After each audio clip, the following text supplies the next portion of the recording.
বন্ধুরা তোমরা সবাই কেমন আছো? আশা করি সবাই ভালো আছো, সুস্থ আছো। আমিও ভালো আছি। আজকে হচ্ছে রবিবার, তো রবিবার দিন তোমাদের সাথে ছোট্ট করে একটু ভিডিও শেয়ার করছি, যেটা হচ্ছে অ্যানি আর জ্যাকের খাওয়ানোর ভিডিও। তো অ্যানিকে যদিও অনেক চেষ্টা করলাম, করে খাওয়াতে পারিনি, কারণ অ্যানি তো প্রেগনেন্ট। তোমাদের গতকালকে ভিডিওতে বলেছিলাম অ্যানির বাচ্চা হবে, আজকে 58 দিন হয়ে গেছে, আর 2-3 দিনের মধ্যে ওর বেবি হবে।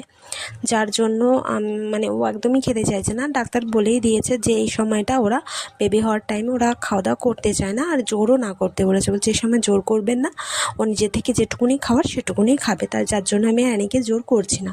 আর এই দেখো আমি জ্যাককে খাইয়ে দিচ্ছি, কারণ জ্যাক আবার না নিজে পেডিগ্রিটা নিজে কিছুতেই খায় না, পেডিগ্রিটা ওকে আমার খাইয়ে দিতে হয়। আর ভাত হলে ও একা একা নিজের টাইম মতো আস্তে আস্তে টুকটুক করে খেয়ে নেয়।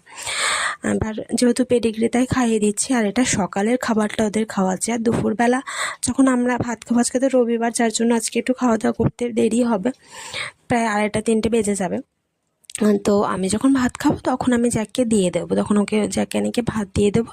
অ্যানি যেটুকু খাবে খাবে, কিন্তু জ্যাক ঠিক আস্তে আস্তে ঘুরে ঘুরে খেয়ে নেবে। আর জ্যাকের একটা স্বভাব খুবই ভালো, যে আমি যখনই ওকে ভাত দেবো, মাছ বা মাংস দিয়ে যে ভাতটা যে দিয়ে রাখি, ও ঠিক মানে যতটা খাওয়ার প্রথমে খাবে, তারপরে ঘুমাবে, আবার বিকালে উঠে খাবে, এরকম টুকটুক টুকটুক করে ও সব কিছু খেয়ে নেয়।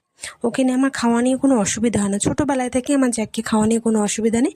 কিন্তু অ্যানিকে নিয়ে আমার মানে আগাগোড়াই অ্যানিকে খাওয়ানো নিয়ে খুব অসুবিধা, যার জন্য আমার জ্যাককে আনা। মানে অ্যানি যখন একা থাকতো না, একদমই খেতে চাইতো না, খুব দুষ্টুমি করতো। তারপরে ওকে সাথী হিসাবে আমি জ্যাককে এনে দিয়েছি। তারপর ওকে দেখে দেখে খাওয়ার দাওয়ার এখন খায়। এখন বাচ্চা হবে বলে কদিন ধরে খাচ্ছে না, 4-5 দিন ধরে। নতুবা ও জ্যাক খায়, জ্যাকের খাওয়া দেখে দেখে ও খায় ও নিজের মতো করে।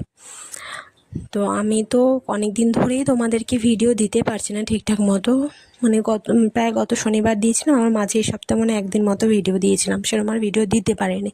অ্যাকচুয়ালি এতটাই গরম পড়েছে আজকে, যাই হোক বৃষ্টির ওয়েদার, একটু ঠান্ডা ঠান্ডা ওয়েদার বলে এই ভিডিওটা শেয়ার করলাম তোমাদের সাথে। এতটাই গরম পড়েছে, যারা টিনের ঘর বা অ্যাডভেস্টারের ঘরে থাকো একমাত্র তারাই বুঝতে পারবে যে কতটা কষ্ট হয় টিনের ঘর বা অ্যাডভেস্টারের ঘরে গরমে থাকা। তবে হ্যাঁ, একটা কথা কি, মানে সন্ধ্যার পর থেকে আস্তে আস্তে ঘর ঠান্ডা হয়ে যায়, কিন্তু মানে সারাটা দিন খুব কষ্ট, এত গরম পড়ে মানে বলার মতো না। আর তাছাড়া আমি তো সকালবেলা উঠে এই গরমের মধ্যে সমস্ত কাজ করে ওদেরকে খাইয়ে টাইয়ে আবার অফিসে চলে যাই। তোমরা জানো, ভিডিওর মাধ্যমে এর আগে বলেছি, বা অফিস চলে যাই, অফিসে গিয়ে কাজ করি, আবার বিকালবেলা বাড়িতে এসে আবার এই গরমে সমস্ত কাজ করা, যার জন্য আমি ঠিকঠাক করে ভিডিও দিতে পারছি না গো, আমার মানে সম্ভব হয়ে উঠছে না। যাই হোক, আজকের জন্য তোমাদের এই ভিডিওটাই